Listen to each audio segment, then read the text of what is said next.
Visakha steel ప్లాంట్లో సోమవారం జరిగిన ప్రమాదం ఇంకా మర్చిపోక ముందే మరో పెను ప్రమాదం తప్పినట్లుగా బ్రేకింగ్ అప్డేట్ చూస్తున్నాం.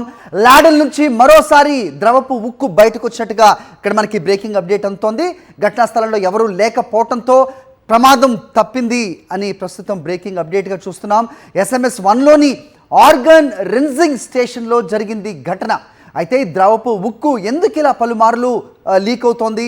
4 రోజుల క్రితం స్టీల్ ప్లాంట్ ప్రమాదంలో 9 మంది కార్మికులు చనిపోయిన విషయం ఇంకా ఫ్రెష్గానే ఉంది.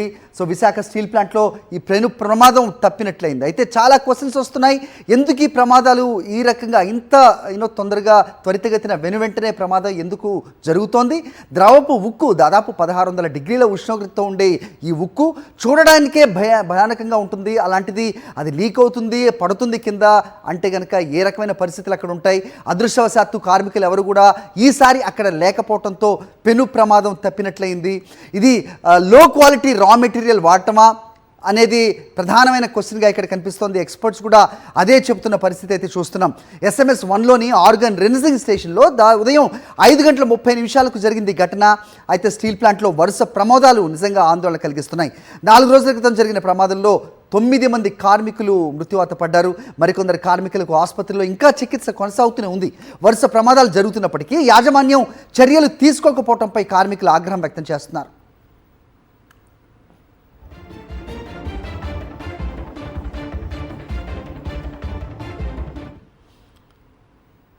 రైట్, విశాఖ స్టీల్ ప్లాంట్లో జరిగిన ఈ ప్రమాదానికి సంబంధించి మరిన్ని వివరాలు మా కరెస్పాండెంట్ అనిల్ని అడిగి తెలుసుకుందాం. Anil, what a shocking news! అంటే 3 రోజులు కూడా కాలేదు, ఇంకా గతంలో గాయపడ్డ వాళ్ళు ఇంకా హాస్పిటల్లో చికిత్స పొందుతూనే ఉన్నారు. మళ్ళీ ఓసారి లీక్ అయినట్టుగా తెలుస్తోంది. అయితే అదృష్టవశాత్తు అక్కడ ఎవరు లేరు, దాంతో ప్రాణ నష్టం తప్పినట్లయింది. సో ఎందుకు జరుగుతున్న ఇలాగా? యాజమాన్యం ఏదైనా స్పందించే అవకాశం ఉందా? ప్రభుత్వం ఇప్పటికైనా ఈ సేఫ్టీ ఆడిట్ అనేది రెగ్యులర్గా చేసే అవకాశాలు ఉన్నాయి? ఏంటి విత్ ఇన్పుట్స్?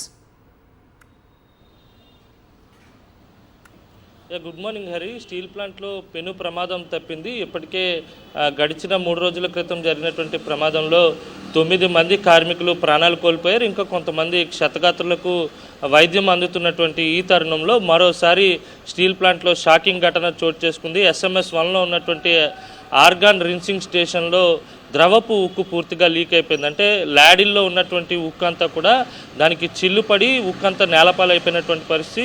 గతంలో జరిగినటువంటి ప్రమాదంలో కూడా లాడిల్లో ఉన్నటువంటి ద్రవపు ఉక్కు బ్లాస్ట్ కావడంతో బయటకు రావడంతోనే అది కార్మికులపై పడి పూర్తిగా కార్మికులు మృతి చెందినటువంటి పరిస్థితి. పలువురు క్షతగాత్రులు అయ్యారు, గాయపడ్డారు తీవ్రంగా. ఇప్పుడు కూడా అలాంటి పరిస్థితి జరిగింది. అలాంటి తీరులోనే ఈ ప్రమాదం జరిగినట్టుగా మనకు సమాచారం అందుతుంది. ఆ విజువల్ చూస్తే క్లియర్గా అర్థమవుతుంది. కిందన బహుశా ఎవరైనా కార్మికులు ఉంటే కనుక వెంటనే వారి ప్రాణాలు గాల్లో కలిసిపోయేటువంటి దయనీయ పరిస్థితి అక్కడ ఆ విజువల్ చూస్తే మనకు స్పష్టంగా అర్థమవుతుంది.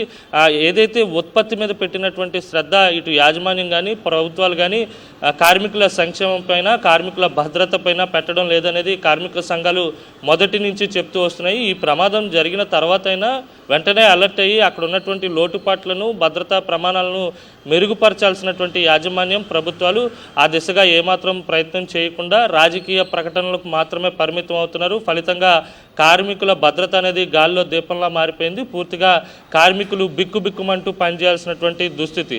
ప్రమాదం జరిగిన తర్వాత అన్నీ సరిగ్గా ఉన్నాయా లేదా, భద్రతా ప్రమాణాలు అన్నీ పక్కాగా నడుస్తున్నాయా లేదా, అక్కడ ఉన్నటువంటి మెటీరియల్ కానీ, ఎక్విప్మెంట్ కానీ, లేకపోతే ఇతరత్ర కనెక్టింగ్ మెటీరియల్, రా మెటీరియల్ అంతా పక్కాగా ఉందా లేదా అని చూసుకొని ఉత్పత్తిని ప్రారంభించాల్సినటువంటి యాజమాన్యం ఇప్పుడు మరోసారి అవేమీ పట్టించుకోకుండా ఉత్పత్తిపైనే దృష్టి పెట్టడంతో ఇప్పుడు పెద్ద ఎత్తున పెను ప్రమాదం సంభవించేటువంటి పరిస్థితికి దారితీసింది. అక్కడ ఎవరు లేని కారణంగానే ఉదయం 5:30 గంటలు కావడంతో ఎవరు లేని కారణంగానే పెద్ద ప్రమాదం తప్పింది. కార్మికులు ఉండుంటే కనుక మరోసారి తీవ్ర నష్టం వాటిల్లేది. దీనిపై కార్మిక సంఘాలు కూడా తీవ్ర ఆగ్రహాన్ని వ్యక్తం చేస్తున్నాయి. ఖచ్చితంగా స్టీల్ ప్లాంట్లో సేఫ్టీ ఆడిట్ నిర్వహించి అంతా పక్కాగా ఉంది అని అనుకున్న తర్వాతే ఉత్పత్తిని ప్రారంభించాలి. అప్పుడే కార్మికులతో పని చేయించాలనే డిమాండ్ను కూడా కార్మిక సంఘాలు తెరపైకి తీసుకొస్తున్నాయి. ఇప్పుడు జరిగినటువంటి తాజా ఘటనపై కూడా చాలా కార్మిక సంఘాలు ఆగ్రహాన్ని వ్యక్తం చేస్తున్నటువంటి సందర్భం కనిపిస్తోంది హరి. అనిల్, ఇప్పుడు ఇది ప్రొడక్షన్ అనేది కంటిన్యూస్ ప్రాసెస్, అది అలా జరుగుతూనే ఉంటుంది. ఈ రకంగా ఎప్పుడు ఎలా లీక్ అవుతుందో తెలియని పరిస్థితుల్లో మరి కార్మికులు అక్కడ పనిచేసే పరిస్థితులు ఎలా ఉంటాయి? వాళ్ళకి ఏదైనా కార్మికులకి ఏదైనా ఇన్స్ట్రక్షన్స్ ఇస్తున్నారా, డైరెక్షన్స్ ఇస్తున్నారా, పని చేయాలి వద్దు, లేకపోతే ప్రొడక్షన్స్ టెంపరీగా ఆపాం, అలాంటిది ఏమైనా ఉన్నాయా? ఇప్పటి వరకు ప్రొడక్షన్ ఆపుతున్నట్టు కానీ లేకపోతే చర్యలు చేపడుతున్నట్టు కానీ ఎటువంటి నోట్ కూడా విడుదల కాలేదు. అలాగే అక్కడ ఉన్నటువంటి పరిస్థితులు ఏ విధంగా ఉన్నాయి, ల్యాడిల్స్ కానీ లేకపోతే కన్వేర్ బెల్ట్స్ కానీ ఇతరత్ర పరికరాలు కానీ పక్కాగా పనిచేస్తున్నాయా లేదా అని సేఫ్టీ ఆడిట్ నిర్వహించాల్సినటువంటి యాజమాన్యం ప్రభుత్వాలు కూడా ఇప్పటివరకు ఏమాత్రం పట్టించుకోలేదు. కేవలం ఉత్పత్తి మీద మాత్రమే దృష్టి పెట్టాయి అనేది మనకు స్పష్టంగా అర్థమవుతుంది.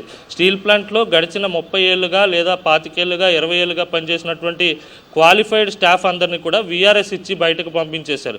క్వాలిఫైడ్ సిబ్బంది లేరు. ఉన్నటువంటి సిబ్బందితో మాత్రమే ఉత్పత్తిని సాగిస్తున్నటువంటి పరిస్థితి ఉంది. అలాగే కార్మిక శక్తి కూడా దాదాపు 10,000 మంది కార్మికులు ఈ 2 ఏళ్లలో స్టీల్ ప్లాంట్ నుంచి బయటకు వెళ్ళిపోయారు. ఫలితంగా కార్మికులపై ఒత్తిడి పెరగడం, క్వాలిఫైడ్ స్టాఫ్ లేకపోవడం, అన్స్కిల్డ్ లేబర్ని ఇతర రాష్ట్రాల నుంచి తీసుకొచ్చి పెట్టడం వంటి పరిణామాలు ఈ ప్రమాదాలకు, వరుస ప్రమాదాలకు, ఉపద్రవాలకు దారితీస్తున్నాయి అనేది స్పష్టంగా అర్థమవుతుంది. ఇప్పటికైనా కేంద్ర రాష్ట్ర ప్రభుత్వాలు మేల్కోవాలి, కార్మికుల భద్రతపై దృష్టి పెట్టాలని సర్వత్రా డిమాండ్ వినిపిస్తుంది. హరి.